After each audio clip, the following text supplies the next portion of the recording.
অনেকেই বলছেন অপবিশ্বাস নাকি সার্জারি করে এত সৌন্দর্যের অধিকারী হয়েছেন। এবার অপবিশ্বাস বললেন, আমার যদি সার্জারি করতে হয়, আমার সামনের দাঁতটা পাকা।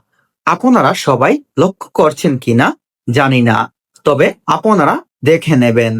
আমার যদি প্রথমে সার্জারি করতেই হতো, তাহলে আমি আমার নিজের দাঁতটা আগে সোজা করতাম।